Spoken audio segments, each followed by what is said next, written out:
For me, the decision to get off steroids was very clear. I'll refer to steroids as gear just because it's shorter. Here are timestamps if you want to skip ahead. So the question is, why did I use gear? I was a competitive bodybuilder and I wanted to be the very best I could be. I competed in the NPC and I competed at North Americans twice. I was putting myself through extreme, intense workouts day in and day out. I could not recover from that kind of intensity naturally. My diet was already tip-top shape. Sleep was perfect. I had no stress. The only way for me to recover from the intensity of my workouts was by using the best medicine out there, which includes testosterone. Every steroid is a derivative of testosterone. Ideally, you don't use gear as a crutch.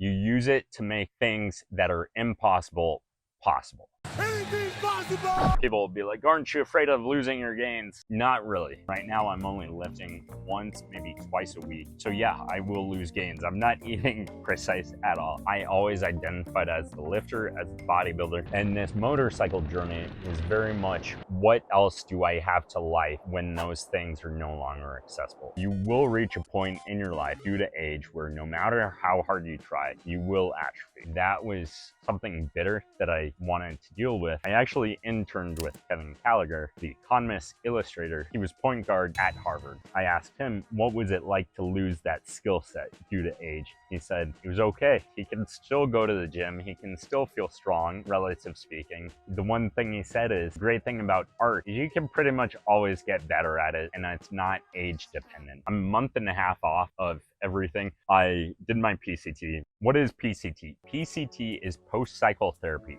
When you take testosterone, your own testes stop producing their own testosterone. They'll actually shrink. That is where the notion comes from that steroids make your smaller. What's steroids? Something that makes your pee-pee smaller. I wish it did make your smaller. They only make your testes smaller. I naturally had very big balls, and gear helped me to be able to walk around normally like other people. So when you stop taking external testosterone, ideally you tell your body to start working again and produce its own testosterone. Come on, let's get moving. That is the function of PCT. Fundamentally, I think gear should only be used by those who are competing and their training regimen is too difficult for their body to take naturally, and they have to use a technology to help them feel accordingly. That goes for baseball players, football players, rugby players. That's the thing with gear is people who are against it, people who are against the MLB using it, you're all garbage, want to eat their cake and have it too. Because you're asking these baseball players to play 160 games per year and then not use the technology that allows them to take care of their body. And it's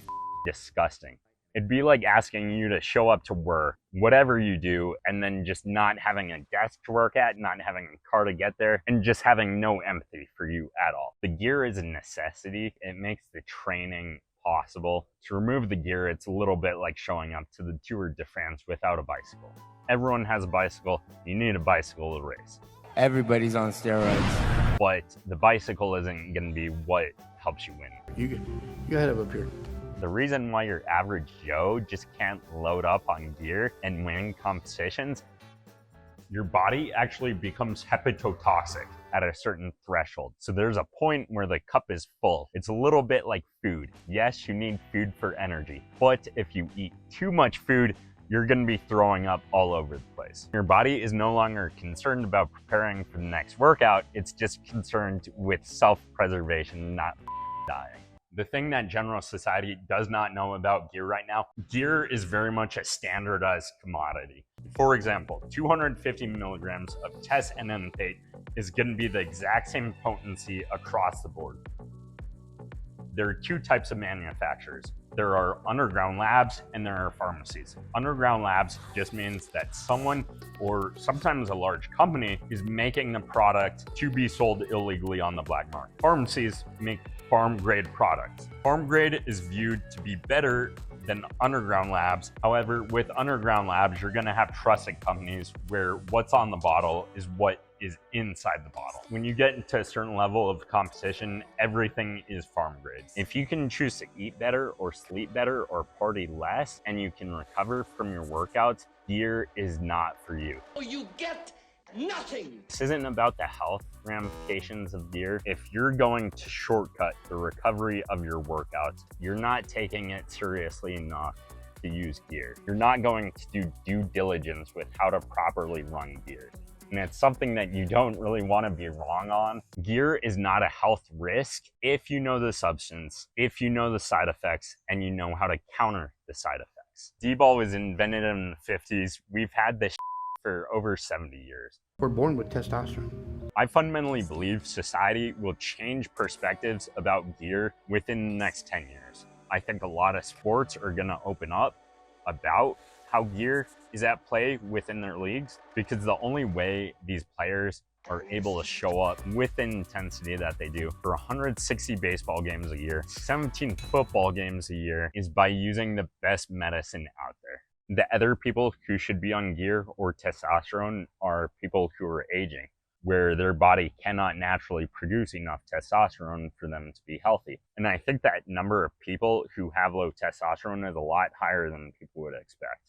People will ask, how much gear was I taking? So after I finished competing for the year, I would do my PCT and I would come off completely for a month to reset my receptors. Then I would get on like 200 milligrams of testosterone NMP, and I'd run that for the off season. And then when it was time to compete again, about 20 weeks out, I would increase my testosterone to like 300 milligrams per week. I would also run DEC at the same time as I was running tests, and I think I ran DEC at like 200 milligrams per week.